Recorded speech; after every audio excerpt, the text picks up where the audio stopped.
Hello everybody, welcome back to the channel and another Monday mix. Now I've got a fair bit to go through. I don't know how long it's going to last because I've got quite a few coins to show you today. But we'll kick off as per usual with one that I've bought. This is from the bailiwick of Jersey. Not sure if that is the Glendavies portrait. We may find out when we get into this pack. But it is actually the 60th anniversary of the Red Arrow set. Now there is going to be an individual coin released a little bit later by the Royal Mint. So I've got the Red Arrow's usual diamond formation. It's got 9 planes there. I think last year it whittled it down to 8, so they'd been operating with 8 aircraft instead. Whether it's back up to 9 now, I do not know. They used to have 11 pilots, so like 9 flying and 2 sort of on standby or on holiday, I don't know. Yeah, so let's get into it. As you can see, I've never opened this yet, so it'll be interesting to see what we have got.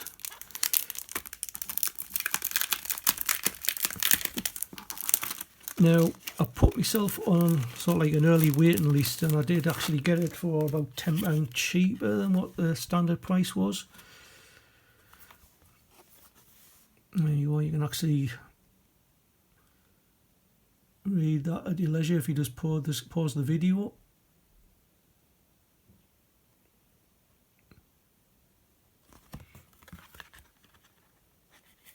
So let's have a look at the coins themselves. I think they're all individually shown over various landmarks.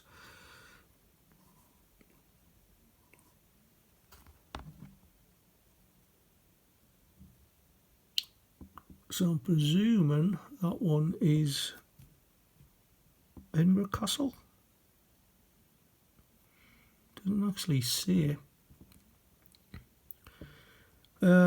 Anyway, let's go start down the bottom of the other specs that you want. So the reverse design was done by Matthew Emeny, and it is Glendavies the obverse. Good guess. We'll start from the bottom and work our way up. That looks like the heritage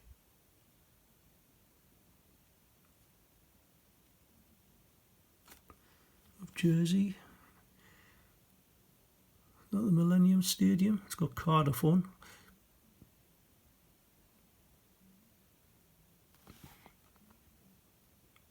That must be somewhere in Northern Ireland. I might be wrong. Is that Stormont? I don't know where that one is. Tower Bridge.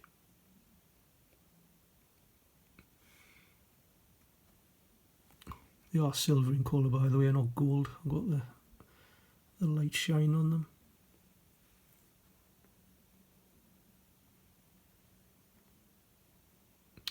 Trying to get the best effect. There we go, that looks better, doesn't it? Yeah, I'm sure that's like the Hermitage of Jersey. Anyway, you can let me know, but quite a nice set of that. So I'll just move this to one side, put it back in its packaging, and then we'll move on to the next bit, which would be what happened on this day. Now, notable events that happened on the 1st of July, and staying with the aeronautical theme.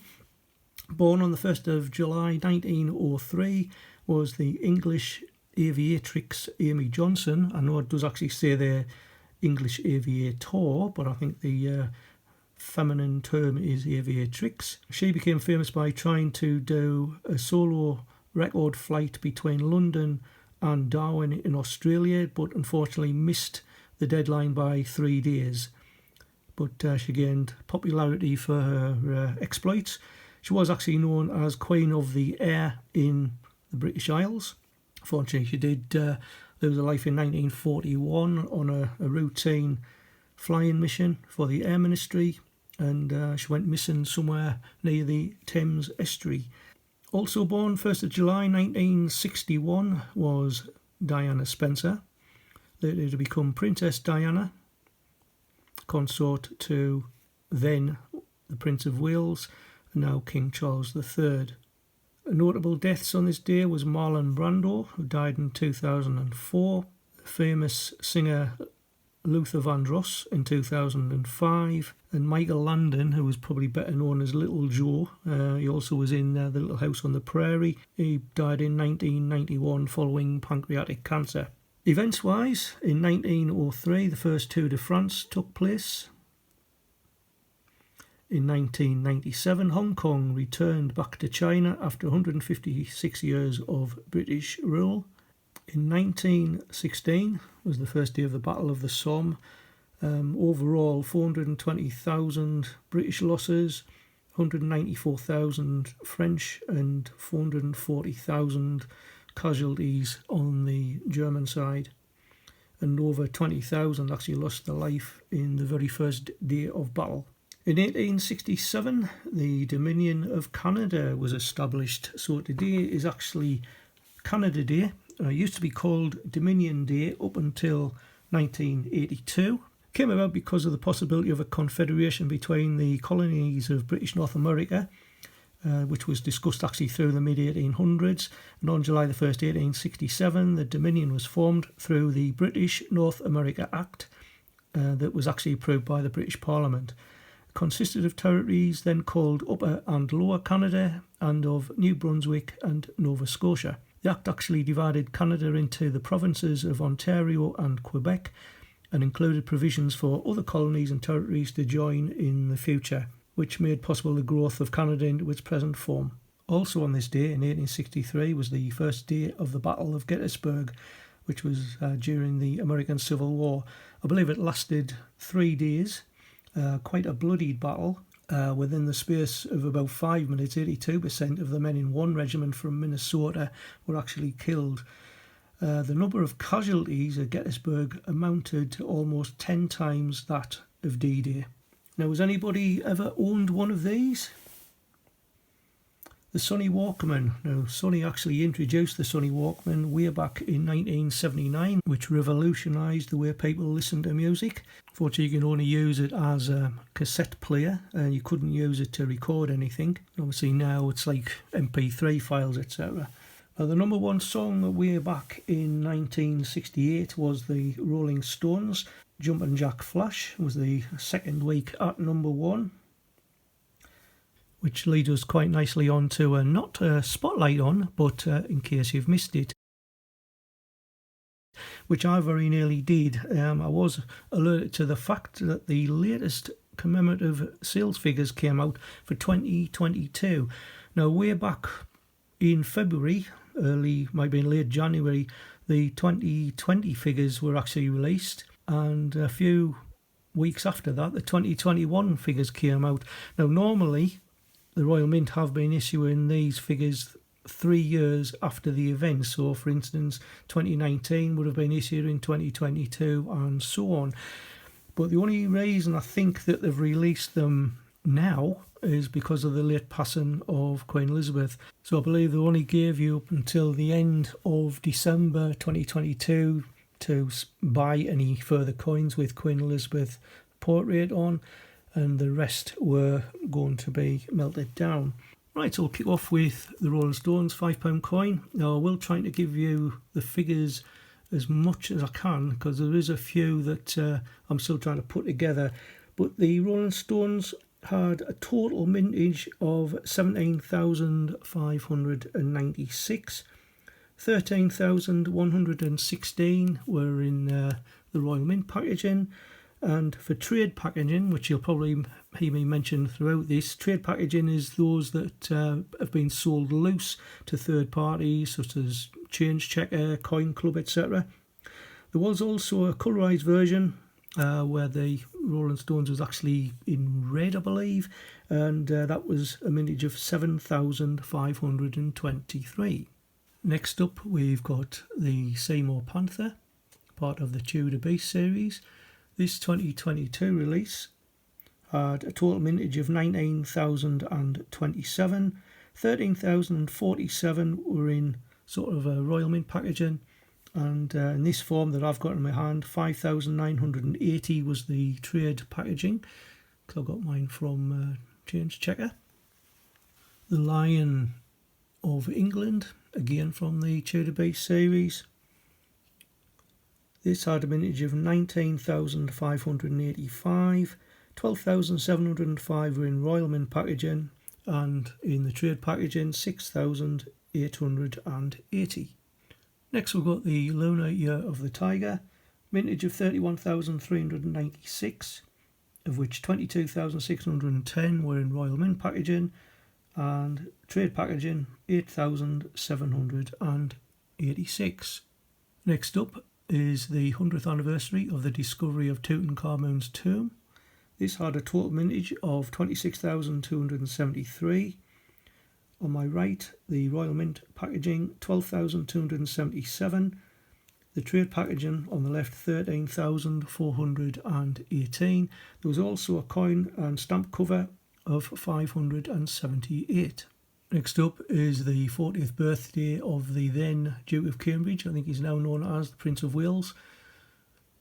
So William's mintage here was 24,140. There was 15,653 in Royal Mint packaging and 8,487 in the trade packaging. Next up we've got 3 coins from the Queen's reign. This celebrates the charities and patronage. This had a mintage of 40,272, 30,793 in Royal Mint packaging, and in this form I've got 9,479 in trade packaging. The honours and investitures, mintage of 49,345 in Royal Mint packaging, 37,820, trade packaging 11,525. And the Commonwealth, mintage of 49,161, of which 39,201 were in the Royal Mint packaging and 9,960 in the trade packaging. Now, £5 coins that I'm still trying to get my head around. This was for the Queen's Platinum Jubilee. There was 2 coins minted. One had Jodie Clark obverse and the one on the right John Bergdahl obverse. I'm still trying to work out because some of the figures don't seem to say which is which.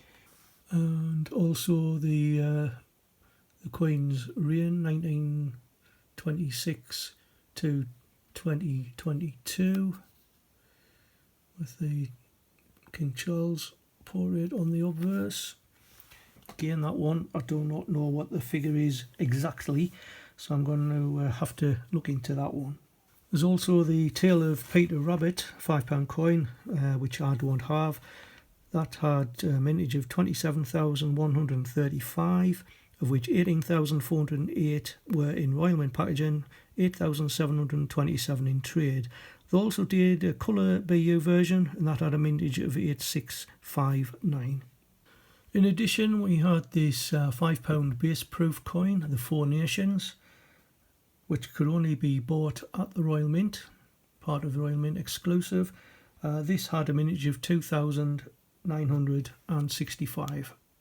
Moving on to £2 coins now. We'll start off with definitives. Now, every one of the definitives, that's the penny up to and including the Britannia, had a mintage of 80,268, which were made up of various coin sets. That's the annual set, definitive set.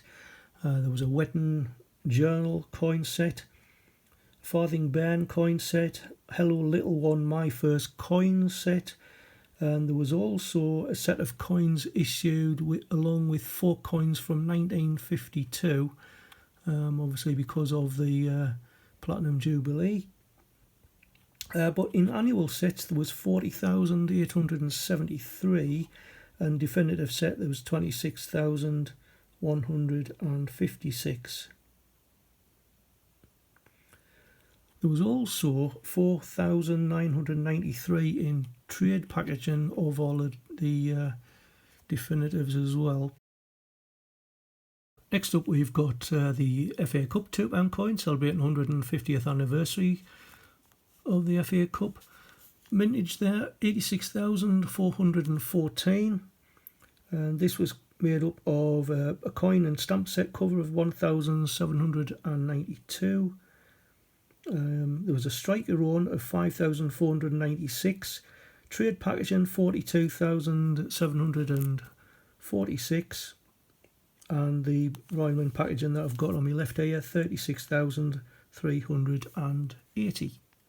Dame Vera Lynn is the next one. Death of Dame Vera Lynn. Total mintage there was 79,736, which consisted of trade packaging of 28,297. There was 40,873 in the annual sets and 10,566 in standalone Royal Mint packaging.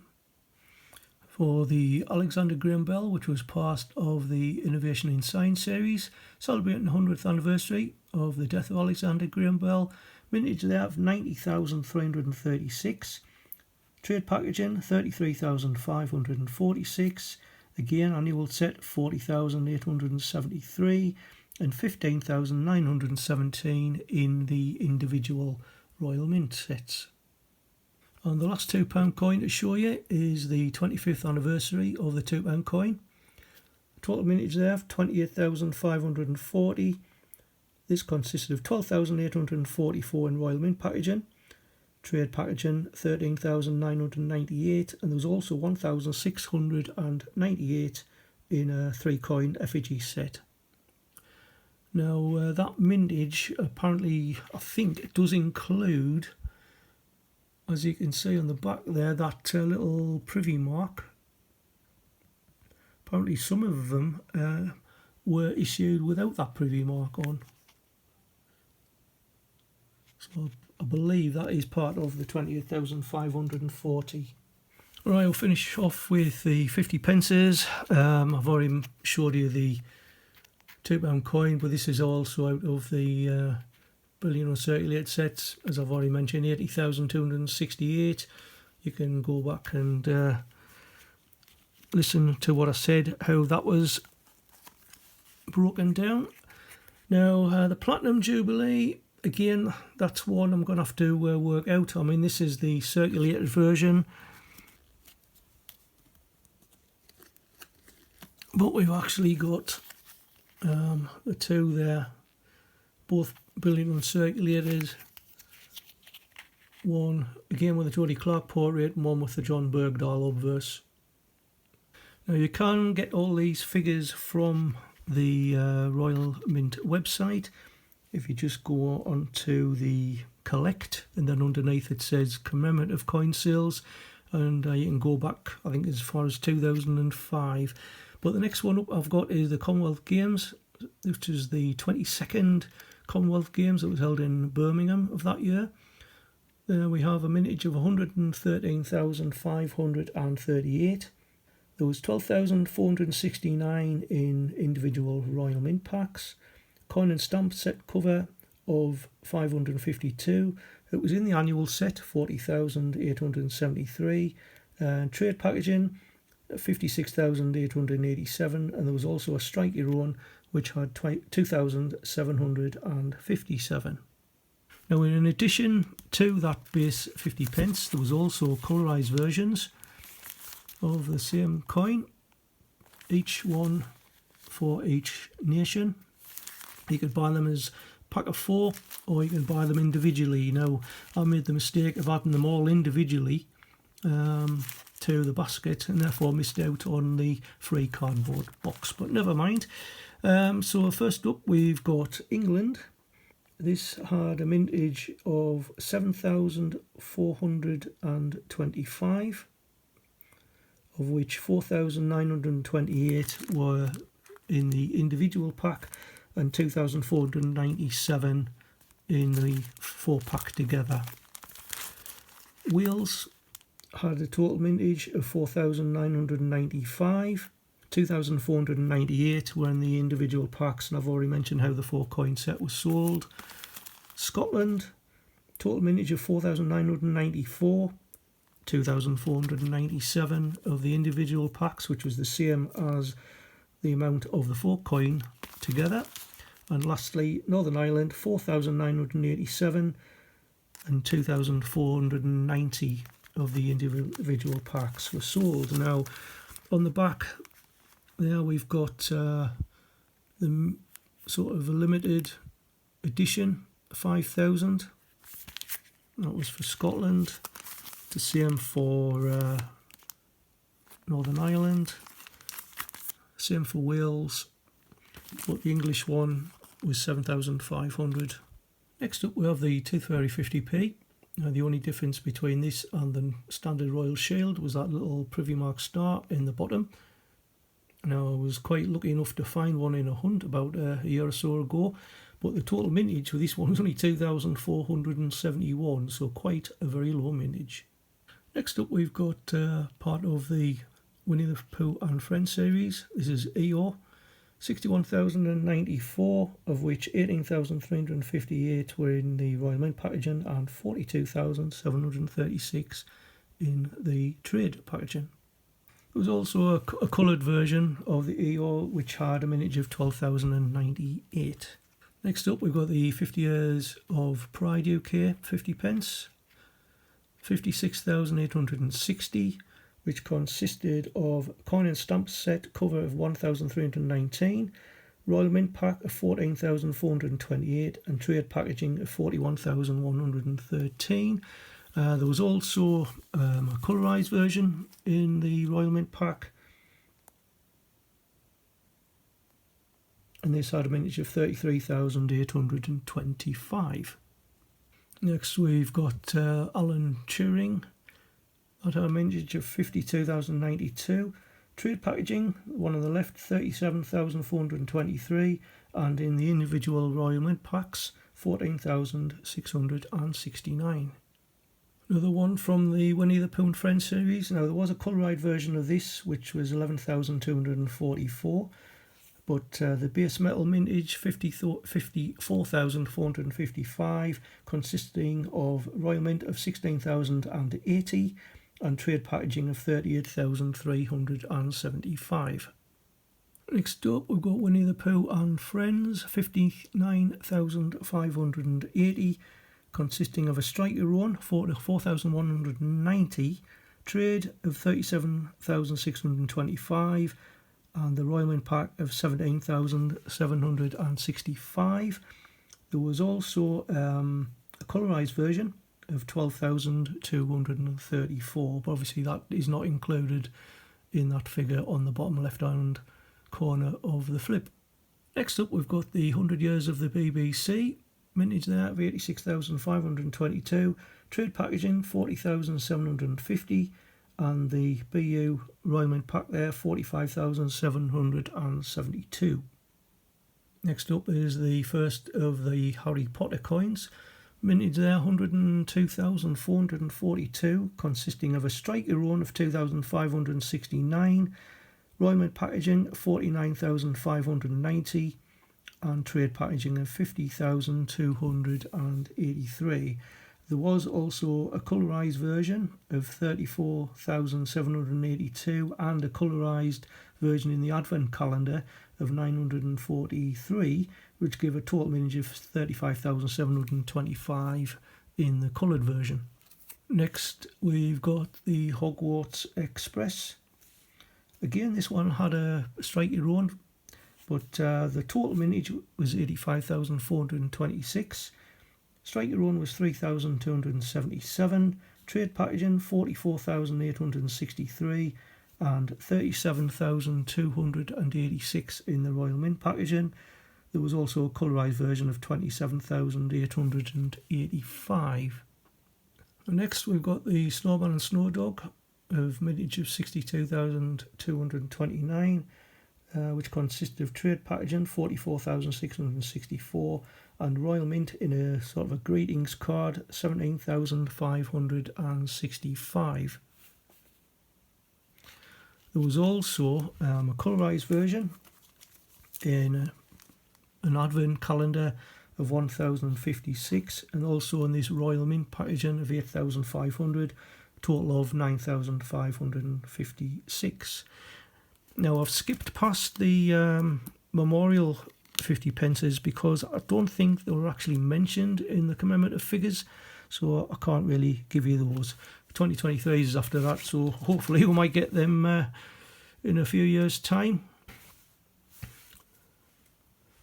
And that's it for today, so I hope you weren't too bored, but at least you got to look at some coins.